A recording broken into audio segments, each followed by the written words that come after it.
সাগরে সৃষ্ট লঘুচাপের প্রভাবে মধ্যরাত থেকে বৃষ্টিপাত হচ্ছে চাঁদপুরে। উপকূলীয় অঞ্চলভুক্ত হওয়ায় ৩ নম্বর সতর্ক সংকেতের আওতায় জেলা।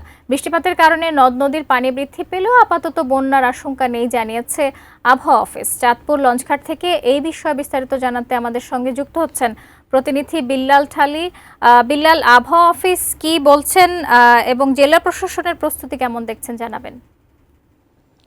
শাকিলা, মধ্যরাত থেকে কিন্তু চাঁদপুরে একাধারে বৃষ্টিপাত হচ্ছে। ইতিমধ্যে চাঁদপুরের যে আবহাওয়া অফিস আছে তারা জানিয়েছেন যে চাঁদপুর সমুদ্রে যে লঘুচাপের সৃষ্টি হয়েছে তার কারণে চাঁদপুর উপকূলীয় অঞ্চল হিসেবে ৩ নম্বর সতর্ক সংকেতের আওতায় আছে।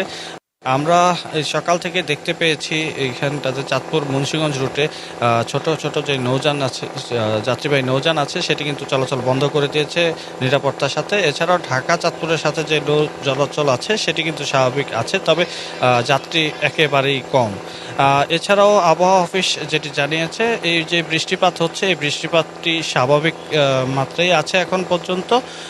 তবে তারা নদ নদীর পানি বৃদ্ধি পাবে আশঙ্কা করছেন এর কারণে, তবে বন্যার কোনো লক্ষণ তারা এই মুহূর্তে বলতে পারছেন না। তবে এই লঘুচাপটি যদি ঘূর্ণিঝড়ে রূপান্তরিত হয় সেক্ষেত্রে কিন্তু যখন রূপান্তরিত হবে তখন আসলে তারা জানাতে পারবেন আবহাওয়া পরিস্থিতিটা কেমন হয়। আমি প্রশাসনের সাথে কথা বলেছিলাম প্রস্তুতির বিষয়ে, তারা আমাকে যেমনটি জানিয়েছেন ইতিমধ্যে চাঁদপুর ত্রাণ ও দুর্যোগ কার্যালয়ে 10 লক্ষ টাকা নগদ মজুদ আছে এই দুর্যোগ মোকাবেলার জন্য। এছাড়াও 300 মেট্রিক টন চাল কিন্তু তাদের বরাদ্দ আছে এই দুর্যোগকালীন সময়ে পরিস্থিতি সামাল দেওয়ার জন্য। এছাড়াও আশ্রয় কেন্দ্র যেগুলো আছে সেগুলো কিন্তু মোটামুটি প্রস্তুতভাবে রাখা আছে। এছাড়াও উদ্ধারকারী দল, স্বেচ্ছাসেবক টিম যেগুলি আছেন তারা কিন্তু সবার সাথেই কম বেশি যোগাযোগ রাখছেন, যাতে যে কোনো দুর্যোগকালীন সময়ে তারা দ্রুততার সঙ্গে উদ্ধার কাজ এবং পরিস্থিতি সামাল দিতে পারেন।